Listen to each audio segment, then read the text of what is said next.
আল্লাহর কসম লাগে কথাগুলো শুনে যাবেন। আর আজকে জুমার দিন আমারে 2 রাকাত জুমার নামাজ পড়ার সুযোগ দে।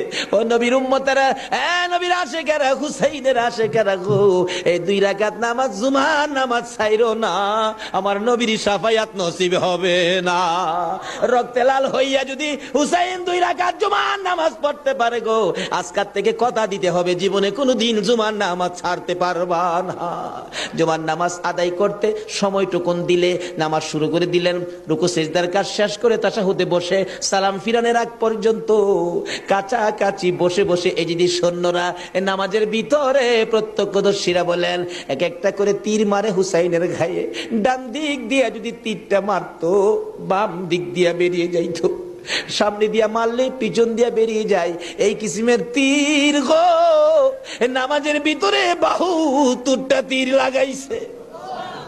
হুসাইন সালামটা ফিরাইয়া নানা গো কইয়া কালতে কালতে জমিনে গড়াগড়ি শুরু করে দিলে। নিষ্ঠুর পাষাণ এই যদি শূন্যের সীমার গলা কাইটা মাথা আলাদা করে নিয়ে গেছে। হুসাইন শহীদ হয়ে যায়। ওদিকে দিয়ে ডাকতেছে। মুহররমের 10 তারিখ সন্ধ্যা যখন হয়ে গেল, উম্মে সালমা বলেন আমি মাগরিবের পর থেকে শুনতেছি নবীর রওজার চারপাশে কে যেন হাউ মাউ করে কাঁদতেছে। মনে বড় অশান্তি, কিসের কান্দার আওয়াজ? দৌড়ায় যাইলাম, যাইয়া দেখি কোনো মানুষ দেখি না, কে যেন কান্দে। এসারে নামাজ পড়ে আমি উম্মে সালমা ঘুমের ঘরে ঘুমিয়ে গেলাম। এমন সময় দেখি আল্লাহর বন্ধু কাঁদতে কাঁদতে কোত্থেকে যেন আসতেছে। কাছাকাছি আসার পরে দেখি আবার রাসূলের গায়ে রক্ত মাখা মাটি দেখা যায়। উম্মে সালমা বলেন হুজুর কেন কান্দেন রক্ত মাখা মাটি শরীরে লইয়া? আমার নবী বলেন উম্মে সালমা রে, বোতলের মাটির দিকে তাকাইয়া দেখ, বোতলের মাটির অবস্থাগুলো দেখ। উম্মে সালমা বলেন তাকাইয়া দেখি বোতলের মাটি লাল হয়ে গেছে। আবার রাসূল বলেন উম্মে সালমা রে, আমার হুসাইন কারবালায় নাই রে, কারবালায় না। উম্মে সালমা বলেন প্রশ্ন করলাম ইয়া রাসূলুল্লাহ, হুসাইন তো কারবালায় শহীদ, আপনার রওজার পাশে কাঁদলো কে জানতে চাই। আমার নবী বলেন আরে উম্মে সালমা, আমার হুসাইন যখন কারবালার জমিনে তীরের আঘাতে নানা কইয়া ডাক মারছে রে, আমি নবী রওজার থেকে বাহির হইয়া দৌড় মারছি।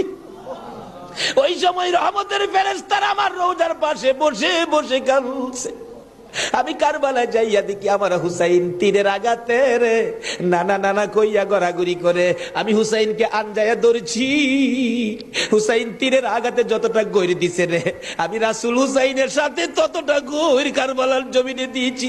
এই হুসাইনের রক্ত কারবালার মাটিতে পড়েছে, এই রক্ত মাখা মাটি আমি নবীর গায়ে লাগছে। এই উম্মে সালমা জানাইয়া দিস রে, এই রক্ত মাখা মাটি আমি রাসূলের কাছে জমা থাকবে।